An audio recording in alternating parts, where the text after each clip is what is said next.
بسم اللہ الرحمن الرحیم۔ السلام علیکم ورحمۃ اللہ وبرکاتہ۔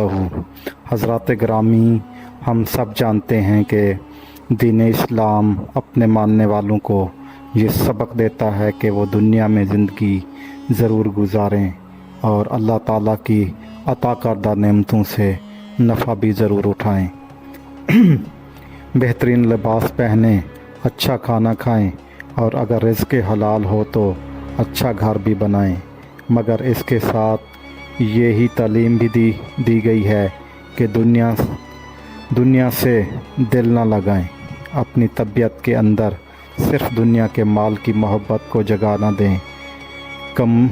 کمر سیدھی رکھنے کے لیے کھانا کھایا جاتا ہے، ستر چھپانے کے لیے لباس پہنا جاتا ہے اور سر چھپانے کو چھت بنائی جاتی ہے۔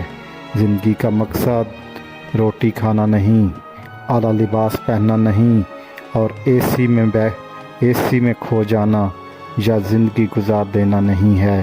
دوستو، ہر وقت مال کو کیسے بڑھانا ہے، شہرت کیسے حاصل کرنی ہے اور دنیا میں نام کیسے کمانا ہے، اس میں پوری طرح اپنے آپ کو ملوث کر لینا اور الجھ جانا انسان کو تاریخ راستوں میں لے جاتا ہے۔ اس کا سب سے بڑا نقصان یہ ہوتا ہے کہ دل سخت ہونے لگتا ہے۔ مفاد پرستی کی وجہ سے انسان صرف لالچ کے ساتھ لوگوں سے پیار کرتا ہے، اس کے اخلاص کے رشتے آہستہ آہستہ ختم ہونے لگتے ہیں۔ اسے خود محسوس ہوتا ہے کہ اس کی زندگی کوئی خاص معنی نہیں رکھتی۔ وہ ایک ایسا شخص ہے جس کا کام صرف اور صرف پیسہ کمانا یا دنیا میں نام کمانا ہے۔ اس کی زندگی میں کوئی معنویت، حساسیت، احساس یا کفایت نہیں رہتی۔ اللہ تعالیٰ نے قرآن مجید میں اس حقیقت کو بیان فرمایا ہے۔ مال اور اولاد دنیاوی زندگی کی زینت ہے۔ فرمایا مال اور اولاد یہ حسن ضرور ہیں مگر یہ اس وقت تک زینت ہیں جب تک انسان زندہ ہے۔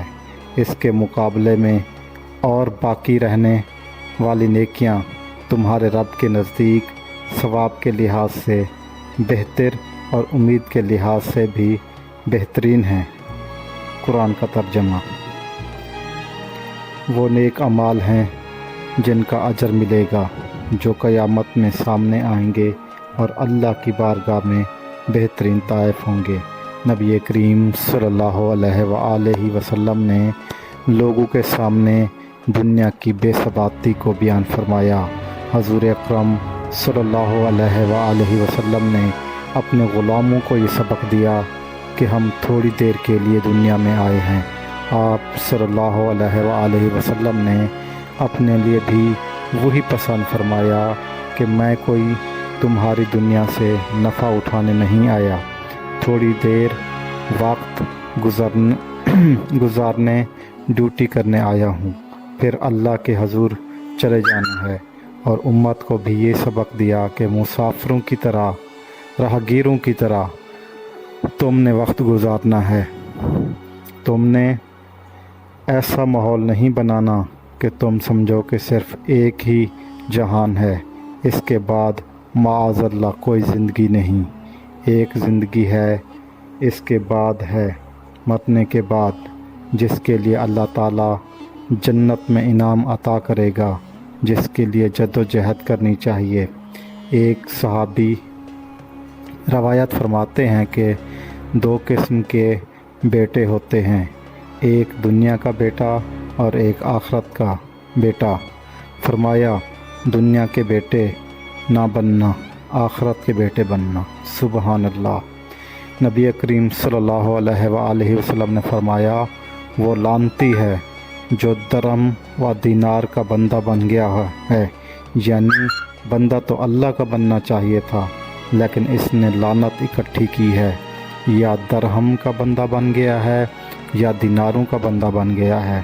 اس قدر اپنے آپ کو لالچی اور حریص کر لینا کہ ہر چیز دولت بن گئی، ہر چیز کو دولت کی نظر سے دیکھنا شروع کر دیا لوگ اس قدر زیادہ الجھ گئے کہ قرآن مجید نے فرمایا تمہیں مال کی کثرت کی ہوس نے غافل کر دیا یہاں تک کہ تم قبروں میں جا پہنچے، یعنی مرتے دم تک صرف پیسہ اکٹھا کیا، صرف اور صرف اپنی ذات کے فروغ کے لیے، اپنے آپ کو بنانے، سنوارنے، دکھانے اور نام پیدا کرنے میں وقت ضائع کر دیا۔ یہ ہمارے دور کا سب سے بڑا مسئلہ ہے کہ ہم اپنی ذاتی قد کو اونچا کرنے اور رکھنے کی خاطر ہر وقت میرا نام ہو جائے، لوگ مجھے پہچانیں، یہ نفس کی تسکین ہے، وہ قرار ہے جس کے پیچھے لوگ تھک گئے ہیں۔ نفس پرستی میں انسان اس قدر لگ جاتا ہے کہ پرانے حکمران بھی ایسے تھے جنہوں نے تعریفیں کروانے کے لیے وظیفے پر لوگ رکھے ہوئے تھے، شعراء کو خریدا جاتا تھا، لیکن کچھ رب کے بندے ایسے بھی تھے جنہوں نے قرآن کو غور سے پڑھا، جنہوں نے احادیث مبارکہ کو بالغ نظری سے دیکھا، جنہوں نے صحبت رسول صلی اللہ علیہ وآلہ وسلم قربت سے اٹھائی، تو انہیں طے ہو گیا کہ اصل گھر تو آخرت کا گھر ہے۔ جب یہ طے ہوا تو پھر ان لوگوں کی صورتیں لوگوں کے سامنے آئیں اور ان کی زندگیاں بھی لوگوں نے دیکھیں تو اشک اشک کر اٹھے۔ آپ کسی بھی بڑے صحابی کی زندگی کا مطالعہ کر لیں، آپ کو یہی زہد و نظر آئے گا۔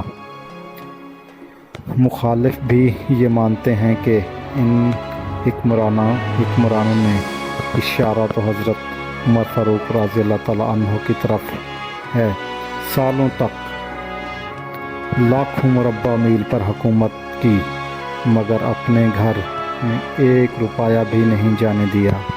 یہ کوئی چھوٹی بات نہیں ہے۔ بہتا دریا ہو اور بندہ کہے کہ نہیں میں نے خشک رہنا ہے، یہ کیسے ہو سکتا ہے؟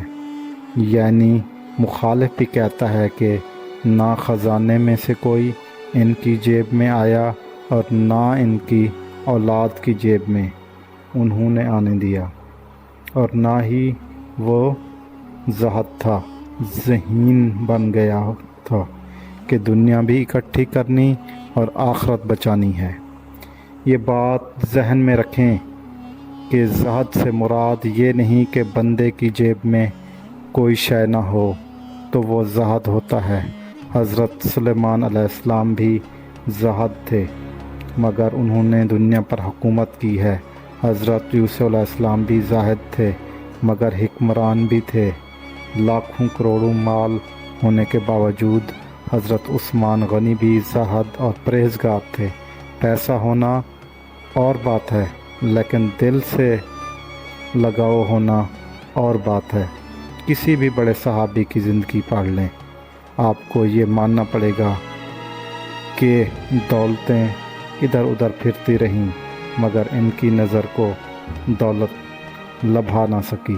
ان کا دھیان سیدھا بیت اللہ شریف کی طرف رہا یا گنبد خضرا والے محبوب کی طرف۔ سبحان اللہ، سبحان اللہ۔ ایک صحابی کا قول ہے کہ اللہ کی قسم وہ حضرت عمر فاروق رضی اللہ تعالیٰ عنہ کوئی ہم سے مقدم آدمی نہیں تھے، لیکن درجہ بہت زیادہ لے گئے۔ پوچھا گیا حضور وہ کیا؟ تو فرمایا انہوں نے دنیا داری سے دل نہیں لگایا، مال سے، لالچ سے، حرض سے، ہوس سے دور رہے۔ ان کی دنیا سے بے رغبتی ان کو آگے لے گئی۔ دانشمند کا کام نہیں دل دنیا سے لگانا۔ پرانے وقتوں کے حکمران بھی اسی حقیقت کو سمجھتے تھے۔ یہ دنیا ہر روز نیا حکمران بناتی ہے۔ جب تک کرسیوں پہ تھے حیثیت اور تھی، کرسی اترے تو حیثیت کچھ بھی نہیں رہتی۔ سادہ زندگی میں خوش رہنا چاہیے۔ غریبی امیری بھی احساس سے وابستہ ہوتی ہے۔ اگر آپ کا ذہن بن جائے کہ کوئی یار کیا سوچے گا، تو پھر آپ